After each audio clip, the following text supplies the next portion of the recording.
25th of May 1977, Star Wars movie came to cinema in US. And since that year, for many generations forward, it became huge inspiration. In Star Wars, we can see those travels with nice spaceships, we can see the lightsabers fights, we can see many interesting alien creatures. But what is most interesting and what we will speak about today is actually droids. My name is Goran Vuksic.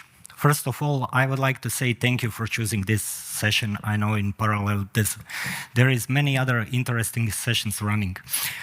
I'm originally from Croatia.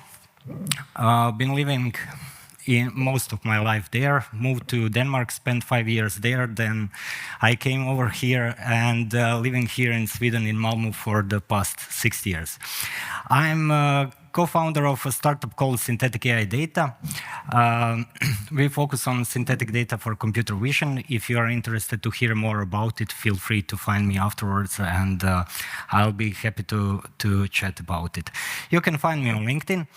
I usually post about community events that I often attend. I post about AI and IoT. I'm recognized as Microsoft's most valuable professional for AI, which means I'm on the stages a lot, sharing my knowledge about Azure and Microsoft technologies. I'm also one of the organizers of Azure Skåne. That is a meetup group here in Malmö. At least once a month we have a meetup in a Foo Cafe. We also had a meetup yesterday where, there are some interesting Azure topics. Feel free to visit. There's pizza and beer on any meetup. My interest in robotics started with hackathons. Hackathons are developer competitions. Back in the days, they were really popular and such. I had a team of friends who also enjoyed it, and we visited it a lot. Overall, I think I attended over 30, 40 hackathons, either as an attendee or the organizer or a mentor or some other role. This picture is one old picture from a hackathon in Karlsruhe, South Germany, where we were building, took the electrical guitar, put the Lego motors on top of it with Lego Mindstorm, and then used Alexa. Alexa was a new thing. Alexa was pronouncing Rammstein lyrics from Sone, and we were controlling how it's pressing and playing the chords. From that day on, I built many different small robots, especially with my son, but my son grew up, he's 80 now, so I'm the one playing with toys, right? I'll show you through this story some of the things I've built, and I'll show you how to build it yourself. Because droids, that's something that technology allows us nowadays to build at home, and only your imagination is a limit. BD1 droid, BD comes from the body droid. It's a small companion droid that is kind of has this curious behavior, helping out in exploring and research. It was in Jedi Fallen Order and Jedi Survivor. Has these funny sounds, boop, beep, and such. Usually people call them happy beeps. And also appeared in the book of Boba Fett, if you watched that series. Pretty cute, and there was no surprise that Lego actually decided to release one set with this droid. So, first thing I did when I seen this set, I bought 2 of them, of course, right? But my idea was, okay, the original BD1, as they imagined it, Lego, is some 30 centimeters tall. I decided to build it a bit taller, bigger. So in the head, I could fit the Raspberry Pi and some servo motors to control it. And I also had this idea, okay, I wanted to interact with the world somehow. So let's make it see. Let's add some computer vision to it. Building started.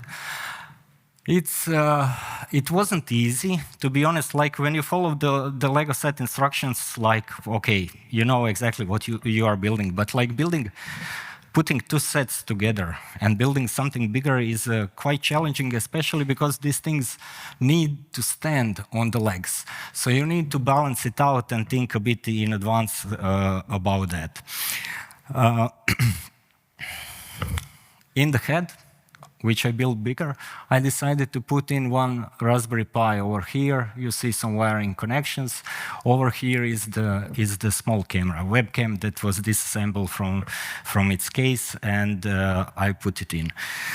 On the back of the head, I decided to add this dot matrix LED display that has 4 times. Those are 4 blocks over here, 8x8 LEDs. And they have this individual control, so you can easily program them how you want them to behave. I tried to program them in a way that they are simulating how it looks in the games regarding this BD1 droid. I also added the servo motor, so the head could rotate left and right. And this one from the M5 stack is really small, only 9 grams, so that was pretty easy. Schematic-wise, it looked like this, basically like, yeah, I connected the motor, connected the LEDs, and this is the Raspberry Pi. Everything you see here, you can find online on the Huckster.io. That is community for the builders. People publish their projects over there, showcase how they build something, share the source code, share all the instructions they have regarding something they build, so you can rebuild it on your own. So once it was built, it looked like this, a bit bigger than original one. And now I'm showcasing what was inside. This camera was disassembled, the other parts that I used. Camera is in the right eye over here. 2 sets which were put together.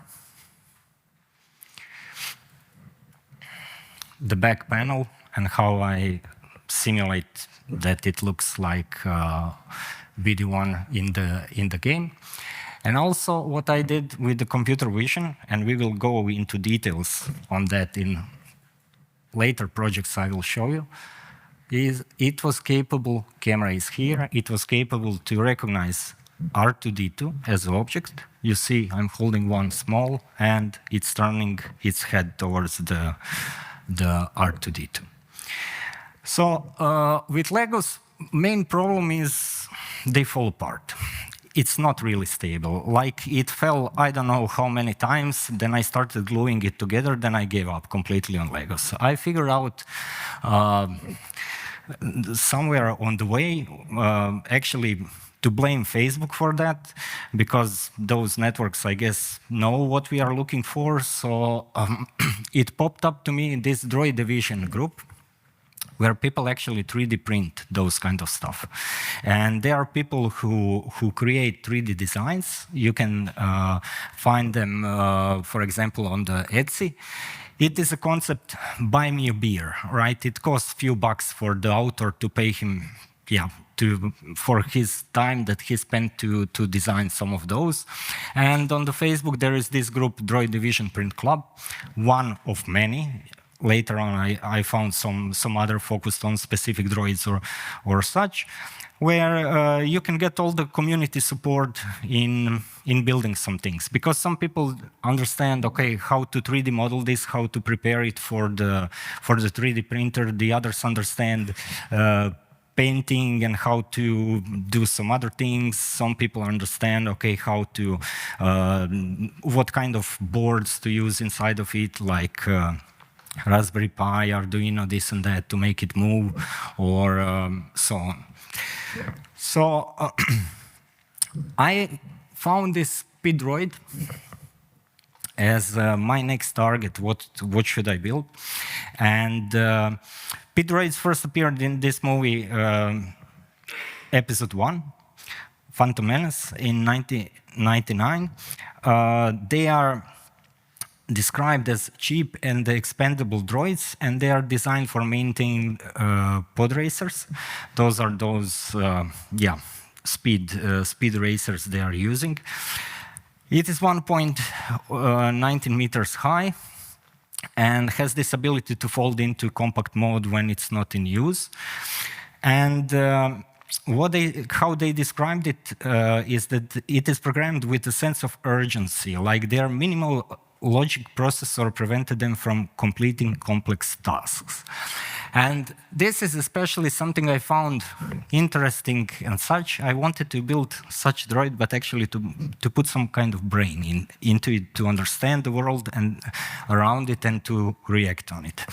Here you can see from one artist, Andre Wachel, who created a 3D design of the droid, how it looks like, and how it is actually folding in the compact stage.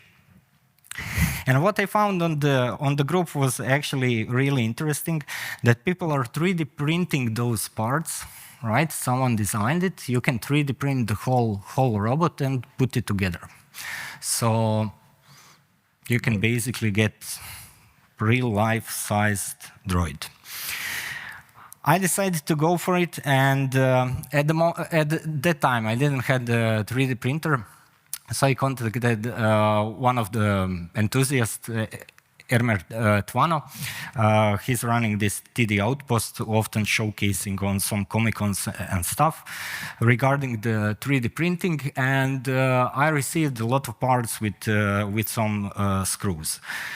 First thing I focused on was the droid's head, because I wanted to fit some LEDs inside, here in front, but I also have this idea, okay, I'm moving this head. So I will need some things inside.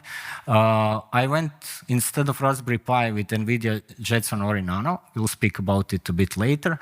I needed 2 motors, one to move the head left and right, the other up and down.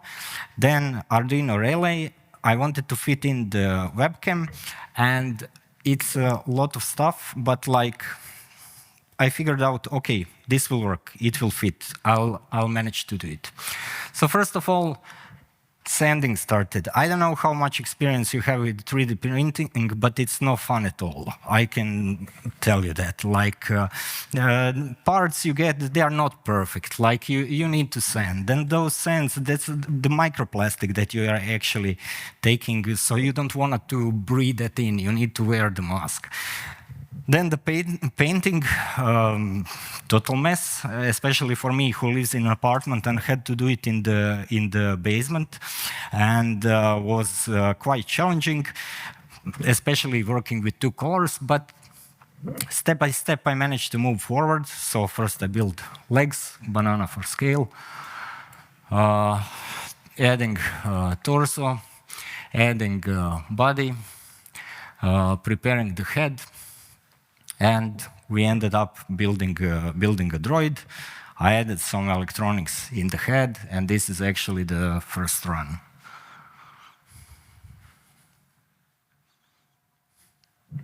Hello, it's alive. So, hello world. What I did, as I said, I posted everything on Hikester.io, made this blog post, NVIDIA Jetson Ori Nano powered Droid, and explained in details with all the code, schematics, and such. What happened a few days afterwards is actually that NVIDIA called, and we are really impressed with this droid that you build. Can we make an interview with you? Yeah, of course. And then they published this interview, Meet the Maker, explaining a bit what I did. People usually ask me, why don't you bring it to the conference? Last time I tried, some things broke. I'll show you the process of getting to the conference, how it usually likes, through some pictures. Hopefully you will understand. There's enough pictures for you to figure out how this droid looks like, but like carrying it around, it's a challenge. Especially like if you're flying somewhere, you need to put everything in a bag, right? And then you get to the security at the airport, and as soon as you remove this, there's a bunch of wires going all over, and then you need to spend some time explaining to that guy over there, yeah, you know, it's just tiny computers and motors, and if you see a guy at the airport sweating there with such a bag with cables running out, maybe it's not a terrorist, just a Star Wars fan. And last time, it was some 3 weeks ago, I was holding a similar session in Lisbon. And sometimes I take with me the lightsaber, like it's a big plastic lightsaber, and put the robe as a Jedi. Sorry, I'm not dressed up like that today. But the thing was, for some reason, we were flying to Lisbon over the Dublin. And in Dublin, we couldn't connect the flights. We had to go out, go in to other terminal, and go past the security again. So in security, I put my bag and everything, past the body scanner, waiting for my bag. It goes on side, and there's a security guy approaching and asking, do you have some kind of lightsaber inside? And I was like, yeah, I do. And then things became awkward, right? Luckily, it's a plastic one, no harm done, and such. So once you get to the hotel, like you need to assemble everything, and you cannot carry the screwdrivers with you in the airplane, so you need to find them, and things can get stuck. You don't have pliers with you. Then, yeah, maybe it slowly gets together, and you manage to put it together. You get to that moment of happiness. It's assembled. This is my co-founder, Sherry. Sometimes she's with me on the conferences. We assembled it, but that moment of happiness was really short, because then you spend the night figuring out why it's not connecting to the hotel Wi-Fi and some other things. But in the end, yeah, you manage to fix that, and then next morning when you have the conference, you know, you need to transport it there. Comments from people all around are really funny, like, Mom, that's a killer robot, and you're like, not, but you don't want to argue with the kid, or, you know, taxi driver, don't scratch my seats, and stuff like that. This was from Azure Lowlands 23.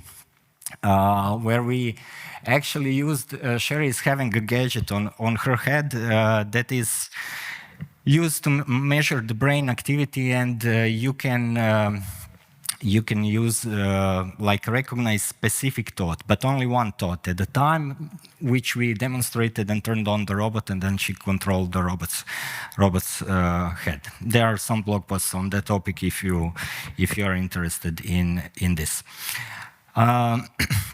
Let's go a bit technically into the droid's brain. There are several ways you can sort that out. One of them is Raspberry Pi, which is the cheapest option, like having this tiny desktop computer. Price is around $35, where you get this computer board, right? You can connect here, you have ports, connect keyboard, connect mouse, connect monitor, and over here on those pins you are connecting motors and any devices that you want. Other more expensive solution that I went for is NVIDIA Jetson Ori Nano. It is around $500, and they call it Raspberry Pi on steroids. Reason is it is capable of processing AI models on the device, so basically can react immediately. With Raspberry Pi, you can take a picture, send to the cloud, process it there, return the information, and then make some action, right? That was done with the previous droid, with BD1.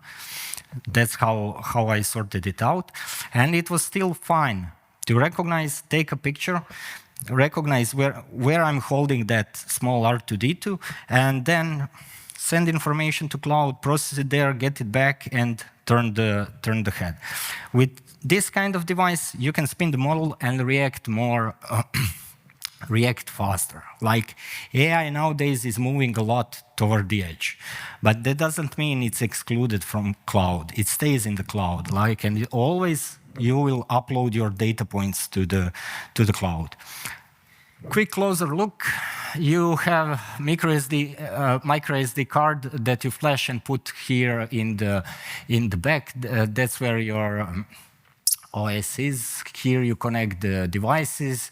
You have one LED that is indicating, okay, it's working, USB-C port, Ethernet port, USB ports. This is the display port connector, connect the power over here, and over here are connectors for the camera, the old Raspberry Pi camera. Otherwise, you can use the USB camera if you like. Pin layout looks something like this. Basically, with any device, their simplest way to say it, you need to plug it into some, connect it to power, and connect it to the ground, and then you have the third wire, which is usually some signal. Okay, now turn it on, turn it off. That's what signal is saying, and those two are the power. So, for example, LED lights, you need to power your relay. Need to power it with it's connected here with the black and red line, and yellow line is sending information. Okay, turn it on, and then those LEDs have the separate batteries that turn them on. Code-wise, it's pretty small. Hopefully, you can see it. But basically, whole point is that you have 10 lines of code to turn on the lights, and approximately it's same for the controlling the motors. You are using one GPIO library, general purpose input output. You are setting the mode, how you interact with your pins and which pins you are using, and then you are sending a signal. Okay, turn LEDs on. I send signal 1, turn them off, send 0. At the end, you do the cleanups. Servo motors look like this. There are 2 of them, and they control the head, as I said, movements up and down, left and right. Code-wise, approximately also the same, pretty similar, just a bit different kind of interaction with the motor. Assembling all this, you get exactly what I showed you over here, right? You are controlling the head motors, and you are controlling the LEDs. As you can see over here, this is the camera in front. So camera that was used was this webcam that I figured out, okay, because of the shape, I could disassemble it and just took this eye and put it in perfectly. So it's standard USB camera with plug and play. And computer vision-wise, what it was running on the device, it was detecting where I am, right, using one general model. And then as I was moving left or right, it was capable of following me with its head.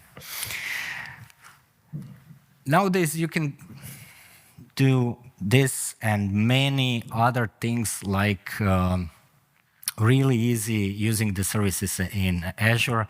What you get out of the box is image analysis. Like those models nowadays recognize over 10,000 different objects, or being able to detect them, classify, caption, give you some insights.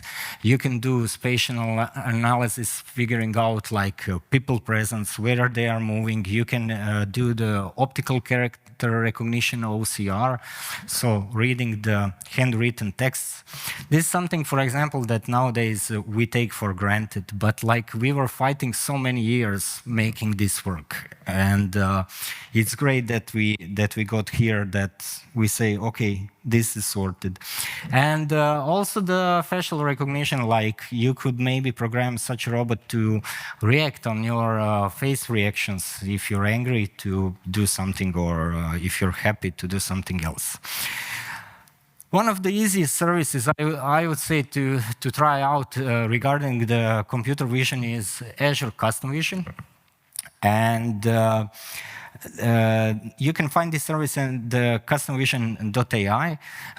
It will be retired in September 28, but like that's 3 years from now, and for many years so far, and next 3 years, I usually say it's a great starting point to learn how to create, how to build your own computer vision model.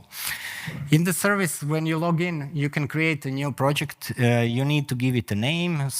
You can give some description, define the resource group. You say, okay, I would like to do classification. Classification means in the image, I'm recognizing the most represented object. For example, like, is it a cat or dog? And object detection, finding the specific object in the picture. When I was positioning head toward the objects, right, I was using the object detection. You have some domains where you can say what you are training it for, like general, or is it sorry, is it logo, products on shelves, and so on. Creating the project, you get into dashboard where you can add images, clicking one of those two. You add some images, for example, forks. It will say those images are not tagged. I'm not sure what I'm looking for, right? So you need to open each image and say, okay, this here is fork. So you are annotating images. You are defining what the fork is. Clicking on top, train, will train your model. It gives you some results over here saying how long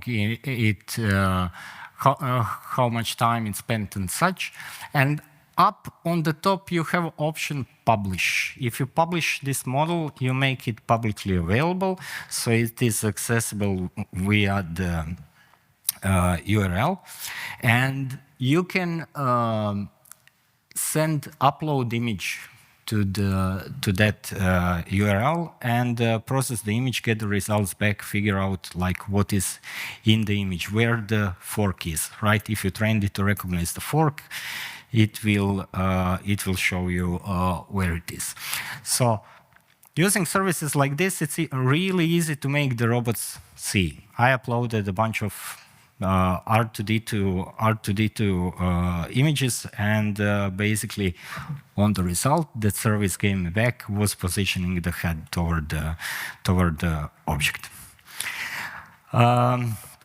It was a really great and fun project building the P-Droid, except that part of 3D printing. I really hate that. But I said, okay, I'm not doing that again. And what happened? In the meantime, Duckling Droids appeared from the Disney Research at the keynote presentation, like in 23, this international conference on intelligence, robots, and systems. They presented the Duckling Droid. And Duckling Droid looks like this. And it's pretty cool. Can walk on its own. It's moving those antennas and head, and looks pretty cute. It's pretty stable also. Different tests that you can see that they were performing here with the prototype. It's completely white. That's why it's like you can recognize the prototype. And What I did over here will now go deeper into the topic. It has a torch, as you can see, and it can navigate the different kind of terrains and such. They decided to build it in 3 colors, orange, blue, green. And if you remember those guys, then you know what they combined. Basically, what you can see over here is the head of BD1 droid, right? The first one I was showing you, and combined like this idea with the funny characters, they creating the ducklings. So they wanted to build these robots not just to move, like they wanted to make them feel like characters, so people could interact with them and could smile, could laugh, and could connect with them, right? And it's a robot that walks with this curiosity of a duckling and looks at you with some kind of personality. So the ducklings, two-legged robots, they waddle, tilt their head, and react in cute ways. And they are designed for the Star Wars Galaxy Edge, where they are those roaming companions. So they walk around and they entertain people. And what Disney is saying, like they are using the secret sauce in this story, because they have a lot of those animators that design those movements for the robots to feel playful and feel alive. And they use the AI to make sure that a robot can do moves safely in the world, to be able to avoid obstacles, to be able to stand on the feet if someone accidentally pushes or something like that. And what they are like saying, if you combine art and science, then you can get those characters you believe in. And it's really super cool, in my opinion, at least. As a kid, I watched those cartoon series, movies, where like sci-fi thematic, where there was some robot and that behaved as a character, had its own personality, and I think what they are combining here is really, really cool and step forwards. And it matters because they are not just built to be functional, they are built to be adorable and believable. And this shows how the storytelling can make this advanced robotics feel natural and fun.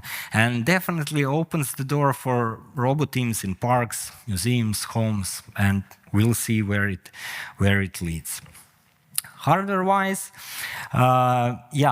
bipedal platform that with those custom motors on board is NVIDIA Jetson, 2 of them controlling the robot, the one that you've seen in the previous robot. There are some LEDs, cameras, sensors they are using for this interaction. It is no surprise that Mr. Jensen, who is CEO of NVIDIA, is displaying, not playing, is bringing them now for the past 2 years, often on stage to showcase how they works. It's his company chips inside, right? So good marketing, but like really adorable robot. So what do you think that community did when this thing came out? Community started with pen and paper to start drawing those robots.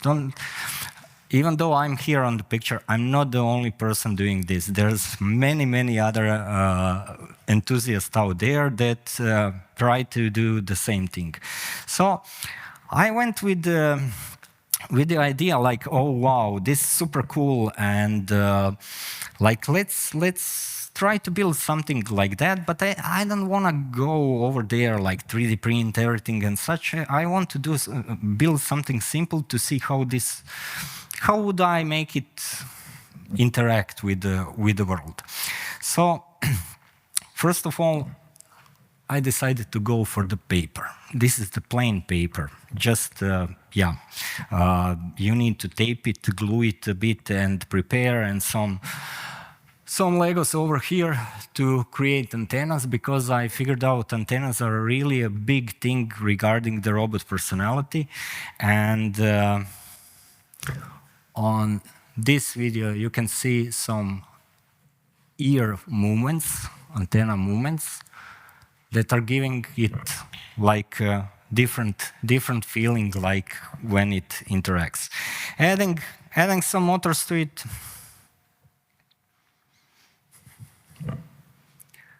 Head started moving. That's the torch on the side that I added. So simple LEDs that is turning on or off.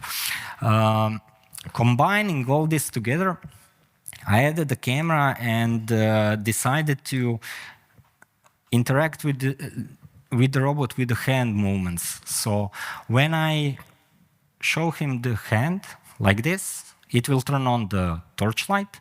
When I show it like this, it will turn it off. If I say, look at me, like, then it's accepting command and waiting where I will position my finger. And when I position my finger, it will move the head over there. So let's have a look. I turned it on. So first of all, light on, torch goes on here. Then light off, turns off. Look at me. Now it's waiting for instruction. Look at here. Yeah, it's moving. Something you can easily build at home, like you need 2 motors, you need one camera, you already have a webcam, right? And over here is, you can see I'm using the Jetson for the processing. And I was happy with the result, and you remember that story that I said I don't want to 3D print again, so guess what happened? It started again.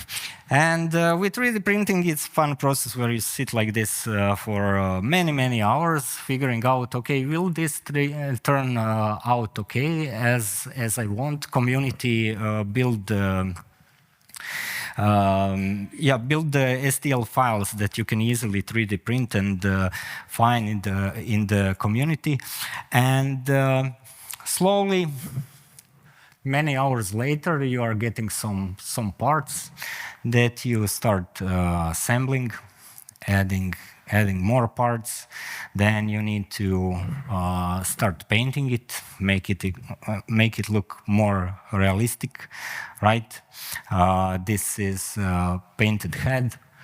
Over here, you can see I already added the torch, and over here are the LEDs, those same LEDs you have in your smart watches. So basically, you can display anything you want on the eyes. And here you can see the LEDs, how they work. Head movement is a bit more complicated than the previous droid I was building, because it's using the 3 servo motors. It's not just possible to move the head up and down, left and right, but it's also possible to tilt the head to get all those emotions. And you need to have the motors for the ears. Basically, one motor is spinning the ears. You need to control four motors. Not so complicated. If you control 2 with 10 lines of code, this is pretty similar. The whole body, robot's body, is built in a way, designed in a way that is using the big servo motors that goes into the walking dogs. You've seen all those Boston Dynamics dogs and such. Don't have picture over here, but like those kind of motors go inside. If you don't want to put the motors that are capable of that you want Duckling to walk, then you can 3D print just a dummy robot and place it inside. There's also one other tiny reason that each one of those motors costs $500 US, and you need 11 of them. So maybe, yeah, I went for the static version. It was easier to 3D print this than to for that kind of money, you can buy a car, actually, let's be honest. Yeah. And like, this is, process of building is definitely fun, but what is more fun is to make those robots interact with the real world. And you can easily make it. I show you over here how you can make the robot capable to see surroundings, understand surroundings. You can add microphone and process some inputs, process the natural language and give it some kind of commands. You can add, connect many other sensors and in similar way connect it to some services that Azure, for example, gives us out of the box. Use the speech, use it for the language translations, use it for some kind of vision, and so on. All those services you will find on Azure with some APIs where you can easily connect, send information to, and return to your robot, and make it do what you would like it to do, right? Perform some actions as you want. And on Azure, there's a bunch of those models already available. Whole idea of this session is not for me to deep dive into the models and show you the models and show you the how to play around with it. That's for you to explore. Idea of session is to inspire you to try that out. Think about, okay, how I would like to build my robot. And if you decide to go that way, there's a huge builder community that can help you out, and definitely you'll be inspired.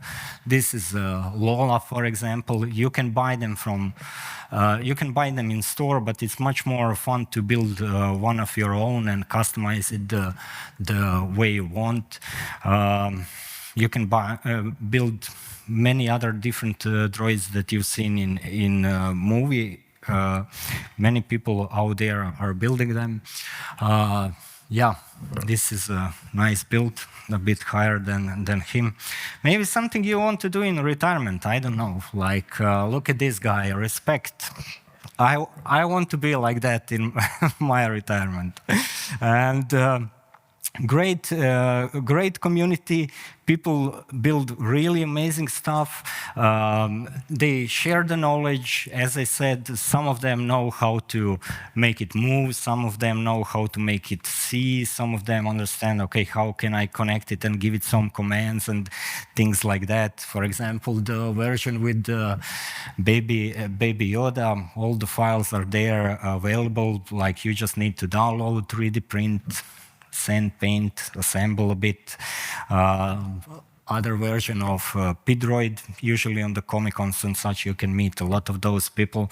And those are really happy people. Look at this guy. That's, yeah, happiness.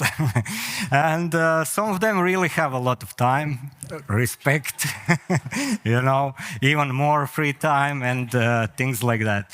But what I wanted to say, like as a wrapping line for this session from the jobs, you know, this one, stay hungry, stay foolish, stay childish, stay curious, and explore, try out new stuff. That's the best way to learn and to connect your knowledge. And yeah, I would like to say thank you.